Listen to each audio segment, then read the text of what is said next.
છે। એટલે કે મિત્રો કે જે સોલ્ડરનું મેલ્ટિંગ પોઈન્ટ 450 ડિગ્રી સેલ્સિયસ કરતાં નીચું હોય તેવા સોલ્ડરને આપણે સોફ્ટ સોલ્ડર કહીશું, અને 450 ડિગ્રી સેલ્સિયસ કરતાં જે સોલ્ડરનું મેલ્ટિંગ પોઈન્ટ વધારે હોય તેને આપણે હાર્ડ સોલ્ડર કહીશું। હવે આગળ જોઈએ તો કે સોફ્ટ સોલ્ડરિંગ દરમિયાન જે જોઈન્ટ બને છે નબળો અને કાચો રહે છે, જ્યારે હાર્ડ સોલ્ડરિંગમાં જે જોઈન્ટ બને છે તે મજબૂત અને પાકો મળે છે। સોફ્ટ સોલ્ડરિંગની અંદર વાત કરીએ તો સોફ્ટ સોલ્ડરિંગ ગરમ થતાં જોઈન્ટ ખુલી જવાની શક્યતા રહે છે। એટલે કે આપણે જે ભાગનું અથવા ટ્રાન્ઝિસ્ટરનું પીસીબી ઉપર સોલ્ડરિંગ કર્યું, સોફ્ટ સોલ્ડરિંગ કર્યું, તો જો ગરમ થાય તો જોઈન્ટ ખુલી જવાની સંભાવના રહે છે, જ્યારે હાર્ડ સોલ્ડરિંગની અંદર એવું બનશે નહીં। ગરમ થતાં જોઈન્ટ ખુલતો નથી, કારણ કે તેમાં મેલ્ટિંગ પોઈન્ટ 450 ડિગ્રી સેલ્સિયસ કરતાં વધારે હોય છે, એટલે જનરલી ગરમ થશે તો પણ જોઈન્ટ એમાં જલ્દી ખુલશે નહીં। સોફ્ટ સોલ્ડરિંગમાં સોલ્ડરિંગ આયનનો ઉપયોગ કરીને સોલ્ડરિંગ કરવામાં આવે છે, જ્યારે હાર્ડ સોલ્ડરિંગની અંદર વેલ્ડિંગ ટોર્ચ અને હાર્ડ સોલ્ડરિંગ ભઠ્ઠીમાં ગરમ કરીને સોલ્ડર કરવામાં આવે છે।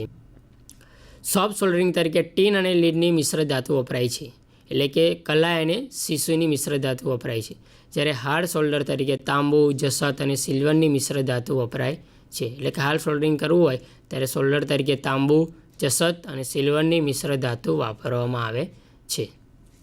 હવે મિત્રો આપણે ઇલેક્ટ્રિક કમ્પોનન્ટનું સોલ્ડરિંગ કઈ રીતે કરીએ તે આપણે વિડીયોની મદદથી સમજીશું। આપણે પ્રિન્ટેડ સર્કિટ બોર્ડની અંદર ઇલેક્ટ્રિક કમ્પોનન્ટનું સોલ્ડરિંગ કઈ રીતે થાય તે આપણે જોઈશું। તમે અહીંયા જોઈ શકો છો કે નાની પીસીબી આપી છે, પીસીબી એટલે કે પ્રિન્ટેડ સર્કિટ બોર્ડ, એની અંદર આઈસી ફિટ થઈ રહી છે, આઈસી એટલે ઇન્ટિગ્રેટેડ સર્કિટ। ઇન્ટિગ્રેટેડ સર્કિટનું સોલ્ડરિંગ કઈ રીતે થાય છે તે આપણે જોઈશું। તેના માટે સોલ્ડરિંગ આયન અને સોલ્ડર વાયરની મદદથી અહીંયા સોલ્ડર થઈ રહ્યું છે। આ સોલ્ડરિંગ આયન છે અને આ સોલ્ડર વાયર છે જેની મદદથી અહીંયા સોલ્ડરિંગ થઈ રહ્યું છે। હવે મિત્રોને તમે જોઈ શકો અહીંયા ટ્રાન્ઝિસ્ટર આપેલા છે, ટ્રાન્ઝિસ્ટરને પીસીબીની અંદર ફિટ કરી રહ્યા છે પ્રિન્ટેડ સર્કિટ બોર્ડની અંદર, કે આના લેગ્સ અહીંયા જે છે અહીંયાથી વાળી નાખવાના હોય છે, પછી તેને સોલ્ડરિંગ આયન અને સોલ્ડર વાયરની મદદથી સોલ્ડર કરવાનું હોય છે। એ પ્રમાણે અહીંયા રેજિસ્ટર બતાવેલા છે કે રેજિસ્ટરના પણ જે બે લેગ્સ અહીંયાથી વાળવાના હોય છે અને પછી તેને અહીંયાથી સોલ્ડર કરવાનું હોય છે। તેના માટે પણ સોલ્ડરિંગ આયન અને સોલ્ડર વાયરની મદદથી આ સોલ્ડરિંગ થઈ રહ્યું છે। આની અંદર આપણે જે બેઝ મેટલ છે તેને ગરમ કરવાની જરૂર રહેતી નથી। અહીંયા જોઈ શકો છો કે આ સોલ્ડર થઈ રહ્યું છે, આ સોલ્ડર વાયર છે એના સોલ્ડરિંગ છે, અને આ જે કર્યું છે સોલ્ડર કરેલું છે, એટલે કે આ સોફ્ટ સોલ્ડરિંગનો પ્રકાર છે। બહુ થોડાક જ સમયમાં આ સોલ્ડરિંગ થઈ જાય છે, એટલે વધારે વાર પણ આને સોલ્ડરિંગ કરી રાખવું પડતું નથી।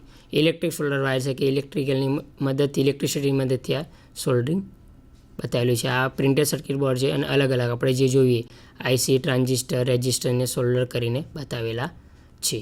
એ જોઈ શકો છો કે આ સોલ્ડર પાર્ટ છે, બધા સોલ્ડરિંગ કરેલું છે, આ સોલ્ડર પાર્ટ છે। આપણે સોલ્ડરિંગ આયન અને સોલ્ડર વાયરની મદદથી પ્રિન્ટેડ સર્કિટ બોર્ડ ઉપર સોલ્ડરિંગ કરી શકીએ છીએ। હવે મિત્રો સોલ્ડરિંગ કરવા માટે ફ્લક્સનો ઉપયોગ પણ કરવામાં આવે છે। તો મિત્રો પહેલાં તો ફ્લક્સ એટલે શું અને ફ્લક્સનો ઉપયોગ શા માટે કરવામાં આવે છે? તો ફ્લક્સ એ નોન મેટાલિક મટીરિયલ છે કે જેનો સોલ્ડરિંગ દરમિયાન ઉપયોગ કરવામાં આવે છે। ખાસ ધ્યાન રાખવા જેવું વાક્ય છે અથવા તો મુદ્દો છે કે ફ્લક્સ એ નોન મેટાલિક મટીરિયલ છે અને જેનો ઉપયોગ સોલ્ડરિંગ દરમિયાન કરવામાં આવે છે। તો ફ્લક્સનો ઉપયોગ સોલ્ડરિંગ દરમિયાન કેમ કરવામાં આવે છે? સોલ્ડર વાયર અને સોલ્ડરિંગ આયનની મદદથી સોલ્ડરિંગ ના કરી શકીએ, તો તેના માટે 4 પોઈન્ટ ઇમ્પોર્ટન્ટ છે। તો પહેલાં જોઈએ કે ફ્લક્સ સોલ્ડરિંગ સપાટી પરથી ઓક્સાઇડને દૂર કરે છે, એટલે જ્યારે સોલ્ડરિંગ કરતા હોય અને ફ્લક્સનો ઉપયોગ કર્યો હોય તો સપાટી ઉપરથી સોલ્ડરિંગના કારણે જે ઓક્સાઇડ લાગે હોય ઓક્સાઇડને દૂર કરે છે। બીજું કે જે આગળ સોલ્ડરિંગ થયું હોય ત્યાં કાટ થતો અટકાવે છે, અને જે પીગળેલ સોલ્ડર હોય તે સાદામાં સહેલાઈથી વહન થવા દે છે। એટલે કે આપણે જે આગળ સોલ્ડરિંગ કરવાનું છે ત્યાં આગળ સોલ્ડરને સહેલાઈથી વહન થવા દે છે, એટલે કે જલ્દીથી ત્યાં પીગળી જાય છે, એટલે કે આપણે ઝડપી ટાઈમમાં સોલ્ડરિંગ થઈ જાય છે, અને તે સાદાને ભીની સપાટી પૂરી પાડે છે। એટલે કે સાદાને ભીની સપાટી પૂરી પાડશે એટલે કે તેનું સોલ્ડરિંગ ઝડપથી થઈ જશે અને આપણો સમય બચી જશે। એટલે કે આ 4 કારણોસર ફ્લક્સનો ઉપયોગ કરવામાં આવે છે। હવે આપણે સોલ્ડરિંગ કરવું હોય તો કયા પ્રકારનું ફ્લક્સ વાપરવું એ સમજવું ખૂબ જ જરૂરી છે। એટલે કે સિલેક્શન ઓફ ફ્લક્સનું સિલેક્શન કઈ રીતે કરવું? તો તાલીમાર્થી મિત્રો જ્યારે ફ્લક્સની પસંદગી કરતા હોય ત્યારે 3 પોઈન્ટ યાદ રાખવા ખૂબ જ જરૂરી છે। એક તો સોલ્ડરિંગનું વર્કિંગ ટેમ્પરેચર, કે આપણે જે પાર્ટ સોલ્ડર કરવાનું છે તે સોલ્ડરિંગનું વર્કિંગ ટેમ્પરેચર। 2 સોલ્ડરિંગ પ્રોસેસ, આપણી સોલ્ડરિંગ પ્રોસેસ કઈ છે, હાર્ડ સોલ્ડર છે, સોફ્ટ સોલ્ડર છે, અથવા કઈ સોલ્ડરિંગ પ્રોસેસ છે એ જોવી જરૂરી છે. બીજું કે આપણી ધાતુ કઈ છે જોઈન કરવાની, આપણી જે ધાતુ પર સોલ્ડર કરવાનું છે તે ધાતુ કયા પ્રકારની છે, તેનો મેલ્ટિંગ પોઈન્ટ કેટલો છે, તેની સ્ટ્રેન્થ કેટલી છે એ જોવી ખૂબ જ જરૂરી છે. તો તેના માટે અલગ અલગ પ્રકારના ફ્લક્સ હોય છે જે આપણે જોઈશું, એટલે કે ક્લાસીસ ઓફ ફ્લક્સ. તો ફ્લક્સને જનરલી 2 ગ્રુપમાં વહેંચવામાં આવે છે, એક કોરોઝિવ ફ્લક્સ અને બીજું નોન કોરોઝિવ ફ્લક્સ. તો કોરોઝિવ ફ્લક્સ એસિડના રૂપે હોય છે અને નોન કોરોઝિવ ફ્લક્સ પાવડર, પેસ્ટ કે પ્રવાહીના સ્વરૂપમાં હોય છે. મિત્રો કે જે કોરોઝિવ ફ્લક્સ હોય છે તે એસિડના રૂપે હોય છે અને નોન કોરોઝિવ ફ્લક્સ એ પેસ્ટ, પ્રવાહી, પાવડરના સ્વરૂપમાં હોય છે. મિત્રો તમે અહીંયા આકૃતિમાં જોઈ શકો છો કે ફ્લક્સની આકૃતિ બતાવેલી છે. આ જે ફ્લક્સ સોલ્ડરિંગમાં વપરાય છે ફ્લક્સ છે, અને એની અંદર આ જે છે પાવડર સ્વરૂપનો ફ્લક્સ છે, એ તે પેસ્ટ અથવા પ્રવાહી સ્વરૂપે પણ ફ્લક્સ વપરાય છે. અહીંયા તમને જે ફ્લક્સ બતાવેલું છે એ પાવડર સ્વરૂપનું ફ્લક્સ બતાવેલું છે અને આ રીતે બોક્સની અંદર ફ્લક્સ ઉપલબ્ધ મળે છે. ક્લોરિક એસિડ. હવે હાઇડ્રોક્લોરિક એસિડનો ફ્લક્સ એ કઈ રીતે ઉપયોગ થાય તે જોઈશું. તો જલદ HCl એટલે કે હાઇડ્રોક્લોરિક એસિડમાં 2 થી 3 ગણું પાણી ઉમેરી તેને મંદ કરો, પછી ત્યારબાદ તેનો ફ્લક્સ તરીકે ઉપયોગ કરવામાં આવે છે. એટલે કે જે આપણે હાઇડ્રોક્લોરિક એસિડને ફ્લક્સ તરીકે ઉપયોગ કરીએ છીએ ત્યારે તેની અંદર જે સોલ્ડર વપરાય છે તો તે સોલ્ડરની અંદર કલાઈ અને સીસાનું મિશ્રણ 58% કલાઈ હોય છે અને 42% સીસું હોય છે. હાઇડ્રોક્લોરિક એસિડને જ્યારે ફ્લક્સ તરીકે ઉપયોગ કરીએ છીએ ત્યારે તેમાં જે સોલ્ડર વપરાય છે તો તે સોલ્ડરમાં કલાઈ અને સીસાનું મિશ્રણ 58% કલાઈ અને 42% સીસું હોય છે. હાઇડ્રોક્લોરિક એસિડ ઝીંક સાથે રાસાયણિક પ્રક્રિયા કરી ઝીંક ક્લોરાઇડ બનાવે છે કે જે ફ્લક્સ તરીકે વર્તે છે. આથી હાઇડ્રોક્લોરિક એસિડનો ઉપયોગ ઝીંક, આયન અથવા ગેલ્વેનાઇઝ શીટ માટે વિશેષ ઉપયોગ કરવામાં આવે છે. એટલે કે મિત્રો કે ગેલ્વેનાઇઝ શીટનું આપણે સોલ્ડરિંગ કરવું હોય અને ત્યારે હાઇડ્રોક્લોરિક એસિડ તરીકે ફ્લક્સ વપરાયું હોય તો તેમાં 58% કલાઈ અને 42% સીસા મિશ્રણવાળું સોલ્ડર વાપરવામાં આવે છે. હવે ઝીંક ક્લોરાઇડની વાત કરીએ તો ઝીંક ક્લોરાઇડનો ઉપયોગ કોપર શીટ, બ્રાસ શીટ અને ટીન પ્લેટને સોલ્ડરિંગ કરવા માટે થાય છે. ઝીંક ક્લોરાઇડનો ઉપયોગ ફ્લક્સ તરીકે કરવામાં આવે છે. તો ઝીંક ક્લોરાઇડ વધુ પડતો કોરોઝિવ હોય, સોલ્ડરિંગ કર્યા પછી તેને સારી રીતે સાફ કરવો જોઈએ. મિત્રો ઝીંક ક્લોરાઇડ કોરોઝિવ છે, જો કોરોઝિવ ના કરો તો ત્યાં કાટ લાગી જાય, એટલે કે એકવાર સોલ્ડરિંગ કર્યા પછી તે ભાગને કમ્પ્લીટલી સાફ કરવો ખૂબ જ જરૂરી છે. હવે બ્રાસ શીટનું આપણે સોલ્ડરિંગ કરવું હોય ત્યારે ઝીંક ક્લોરાઇડને ફ્લક્સ તરીકે ઉપયોગમાં લઈએ છીએ. ત્યારે જે વપરાય છે તેમાં કલાઈ 63% હોય છે પ્રમાણ અને સીસાનું પ્રમાણ 37% હોય છે. હવે એમોનિયમ ક્લોરાઇડનો ફ્લક્સ તરીકે ઉપયોગ. તો માર્કેટમાં મિત્રો એમોનિયમ ક્લોરાઇડ જનરલી પાવડર અથવા પ્રવાહીના સ્વરૂપમાં હોય છે. તો એમોનિયમ ક્લોરાઇડને જ્યારે ગરમ કરવામાં આવે છે ત્યારે તેની વરાળ બને છે અને તેનો ઉપયોગ સ્ટીલને સોલ્ડરિંગ કરવા માટે થાય છે. એટલે કે સ્ટીલ પ્લેટો છે અથવા સ્ટીલ પ્લેટોને સોલ્ડરિંગ કરવા માટે એમોનિયમ ક્લોરાઇડનો ફ્લક્સ તરીકે ઉપયોગ કરવામાં આવે છે. ત્યારે જે સોલ્ડર વપરાયું હોય તેમાં કલાઈનું પ્રમાણ 60% હોય છે અને સીસાનું પ્રમાણ 40% હોય છે. મિત્રો આ જે પ્રમાણ છે સોલ્ડરિંગમાં કલાઈ અને સીસાનું યાદ રાખવું ખૂબ જ જરૂરી છે, કારણ કે તમે જે પ્રમાણ આપ્યું છે એ પ્રમાણે યુઝ કરશો તો જ તમને કમ્પ્લીટલી સોલ્ડરિંગ કરી શકશો, નહીંતર કમ્પ્લીટલી સોલ્ડરિંગ કરી શકશો નહીં. રેઝિનને પણ ફ્લક્સ તરીકે ઉપયોગ કરવામાં આવે છે. રેઝિન પણ વધુ કોરોઝિવ છે. તેનો ઉપયોગ કોપર અને બ્રાસના સોલ્ડરિંગ માટે ફ્લક્સ તરીકે કરવામાં આવે છે. એટલે કે રેઝિનનો ફ્લક્સ તરીકે જ્યારે કોપર અને બ્રાસ મટીરિયલનું આપણે સોલ્ડરિંગ કરતા હોય ત્યારે રેઝિનનો ફ્લક્સ તરીકે ઉપયોગ કરવામાં આવે છે. મિત્રો રેઝિન 80 ડિગ્રી સેલ્સિયસથી 100 ડિગ્રી સેલ્સિયસ ઉષ્ણ તાપમાને પીગળવા લાગે છે.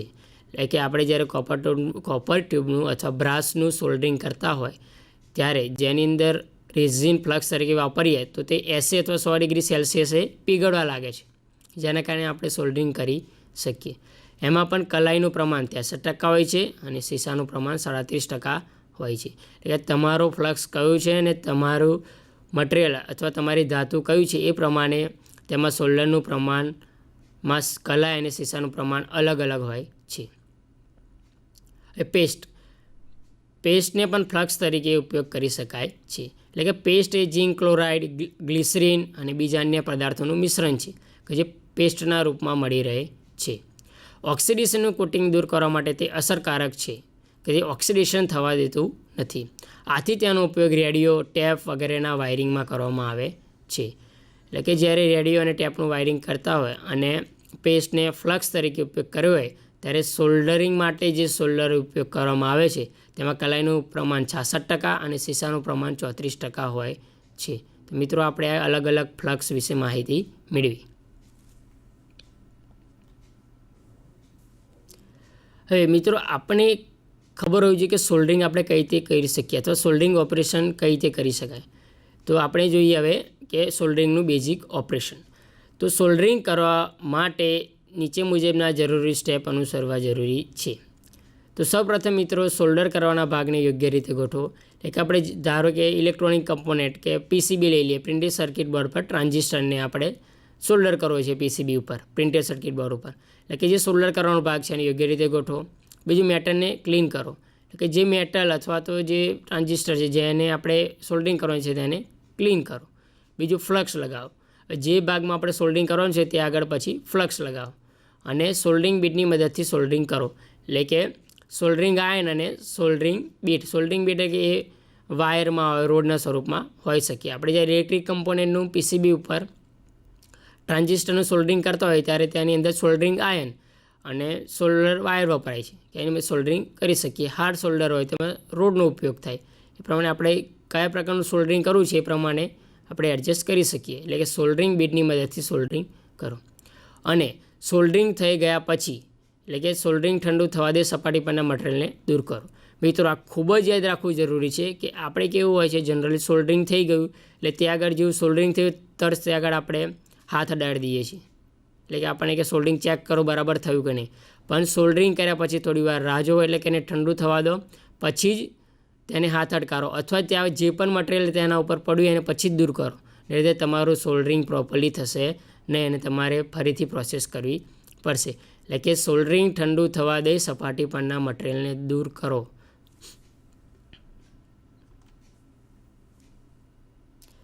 તો મિત્રો આપણે જોઈએ સોલ્ડરિંગ તો તેવું જ આવે છે બીજું બ્રેઝિંગ. તો મિત્રો આપણને ખાસ ખબર હોય છે કે સોલ્ડરિંગ ક્યારે થાય અને બ્રેઝિંગ ક્યારે થાય. તો તે બે વચ્ચેનો તફાવત જાણવો ખૂબ જરૂરી છે.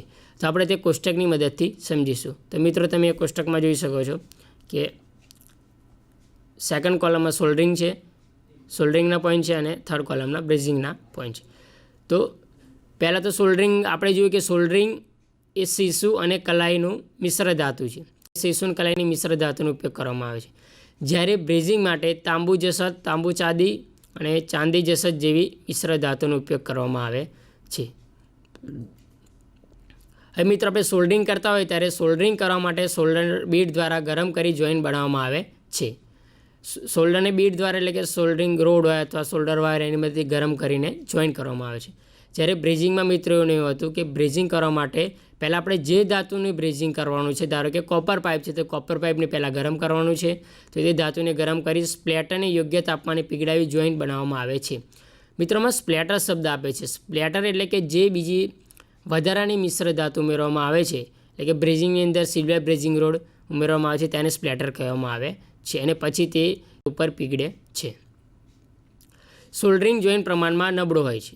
એટલે કે જે સોલ્ડરિંગ જોઈન્ટ બનાવેલો હોય તે બ્રેઝિંગ જોઈન્ટ કરતાં પ્રમાણમાં નબળો હોય છે. એટલે કે બ્રેઝિંગ જોઈન્ટ સોલ્ડરિંગ જોઈન્ટ કરતાં મજબૂત હોય છે. એટલે કે આપણે જે ધાતુનું બ્રેઝિંગ કર્યું હોય તે જોઈન્ટ મજબૂત બનશે અને જે સોલ્ડરિંગ દ્વારા કર્યું હોય તો એ સોલ્ડરિંગ જોઈન્ટ પ્રમાણમાં બ્રેઝિંગ કરતાં નબળો હોય છે. એટલે એનો મતલબ એવો નથી મિત્રો કે સોલ્ડરિંગ ન કરવું જોઈએ. સોલ્ડરિંગ અને બ્રેઝિંગ જોઈન્ટનો તફાવત ચાલે છે કે સોલ્ડરિંગ બ્રેઝિંગ કરતાં નબળો જોઈન્ટ હોય છે. બીજું કે આ સોલ્ડરની મદદથી આપણે જે સોલ્ડરિંગ કર્યું હોય તે સોલ્ડરિંગ જોઈન્ટ કંપનો સહન કરી શકતા નથી. એટલે કે વધારે પડતા એના ઉપર લોડ આવી જાય તો તે કંપનો સહન કરી શકતા નથી અને તે સોલ્ડર જોઈન્ટ ખુલી જવાનો ભય રહે છે. જ્યારે બ્રેઝિંગ જોઈન્ટ કંપનો સારી રીતે સામનો કરી શકે છે એટલે તે બ્રેઝિંગ જોઈન્ટ ખુલી જતા નથી એટલે કે જલ્દી ખુલી જતા નથી. બીજું આપણે સોલ્ડરિંગ કરેલો જોઈન્ટ જો સરળતાથી ખોલવું હોય તો ખોલી શકાય છે. આપણે જે ભાગ અથવા જે જોઈન્ટ આગળ સોલ્ડરિંગ કર્યું છે તે સોલ્ડરિંગ જોઈન્ટ જો ગરમ કરી નાખવામાં આવે તો સરળતાથી અલગ કરી શકાય છે. પરંતુ મિત્રો બ્રેઝિંગ કરેલ જોઈન્ટને પહેલાં જેવી વ્યવસ્થામાં અલગ કરી શકાતો નથી. બીજું કે હવે આપણને પ્રશ્ન થશે કે કઈ મેટલનું આપણે સોલ્ડરિંગ કરી શકીએ અને બ્રેઝિંગ કરી શકીએ. તો મિત્રો એલ્યુમિનિયમ એલો અને તેના જેવા ધાતુને બાદ કરતાં બાકીની બધી જ ધાતુઓનું આપણે સોલ્ડરિંગ કરી શકીએ. પરંતુ બ્રેઝિંગની અંદર જે ધાતુનું ગલનબિંદુ એટલે કે મેલ્ટિંગ પોઈન્ટ 450 ડિગ્રી સેલ્સિયસ કરતાં ઓછું હોય તેનું બ્રેઝિંગ કરી શકાતું નથી. દાખલા તરીકે મેગ્નેશિયમ અથવા મેગ્નેશિયમની એલો એનું આપણે બ્રેઝિંગ કરી શકતા નથી. એટલે કે બ્રેઝિંગનો ગેરફાયદો એ છે કે જે ધાતુનું તાપમાન 450 ડિગ્રી સેલ્સિયસ કરતાં ઓછું હોય તેનું બ્રેઝિંગ કરી શકાતું નથી. હવે મિત્રો આપણે આજે સોલ્ડરિંગ વિશે ભણ્યા, તો તેમાં કયા પ્રશ્નો આપણે પરીક્ષાની દ્રષ્ટિએ ઇમ્પોર્ટન્ટ છે તે પ્રશ્નો આપણે જોઈએ. તો સૌથી પહેલો પ્રશ્ન છે કે સોલ્ડર એ સામાન્ય રીતે શેનું મિશ્રણ હોય છે? તો મિત્રો અહીંયા તમે 4 ઓપ્શનને જોઈ શકશો છો. એક છે આયર્ન અને તાંબુ, ઓપ્શન બી આર્યન અને જસત, ઓપ્શન સી કલાય અને સીસુ, ઓપ્શન ડી એક પણ નહીં. તો આપણે વાત કરી કે સોલ્ડર એ કલાય અને સીસાનું મિશ્રણ છે, એટલે કે લેડ અને ટીનનું મિશ્રણ છે. એટલે કે આપણો સાચો જવાબ થશે સી કલાય અને સીસુ. એટલે બાકીના કે આર્યન અને તાંબુ, આયર્ન અને જસત અને એક પણ નહીં જવાબ આવશે નહીં. એટલે કે સાચો જવાબ થશે કલાય અને સીસુ. હવે આગળ જોઈએ મિત્રો પ્રશ્ન કે રેઝિન કેટલા ઉષ્મા તાપમાને પીગળવા લાગે છે? એ પણ આપણે આગળ ચર્ચા કરી ચૂક્યા કે રેઝિન કેટલા ઉષ્મા તાપમાને પીગળવા લાગે છે. તો તાલીમાર્થી મિત્રો નીચે આપણને 4 ઓપ્શન આપેલા છે. ઓપ્શન એ 200 ડિગ્રી સેલ્સિયસથી 300 degree Celsius, option B 80 degree સેલ્સિયસથી 100 degree Celsius, option C 400 degree સેલ્સિયસથી 500 ડિગ્રી સેલ્સિયસ અને ડી એક પણ નહીં. તો આપણે ભણી ચૂક્યા એ પ્રમાણે કે રેઝિનને 80 ડિગ્રી સેલ્સિયસથી 100 ડિગ્રી સેલ્સિયસ ઉષ્મા તાપમાને પીગળવા લાગે છે. એટલે કે આપણે આનો સાચો જવાબ થશે option B 80 degree Celsius to 100 degree Celsius. હવે આગળનો પ્રશ્ન મિત્રો જોઈએ તો ફ્લક્સ તરીકે એમોનિયમ ક્લોરાઇડનો ઉપયોગ થયેલો હોય ત્યારે સોલ્ડરમાં કલાય અને સીસાનું મિશ્રણ કેટલું હોય છે? આપણે જે ફ્લક્સના ક્લાસીસ જોયા તેમાં આપણે ચર્ચા કરી કે અલગ અલગ ફ્લક્સ પ્રમાણે ધાતુ અલગ અલગ વપરાઈ હોય તો તેની અંદર સોલ્ડરમાં સીસુ અને કલાયનું મિશ્રણ અલગ અલગ હોય છે. તો અહીંયા નીચે 4 ઓપ્શન છે. ઓપ્શન એ 63% કલાઈ, 37% સીસુ, ઓપ્શન બી 60% કલાઈ, 40% સીસુ, ઓપ્શન સી 58% કલાઈ, 42% સીસુ અને એક પણ નહીં.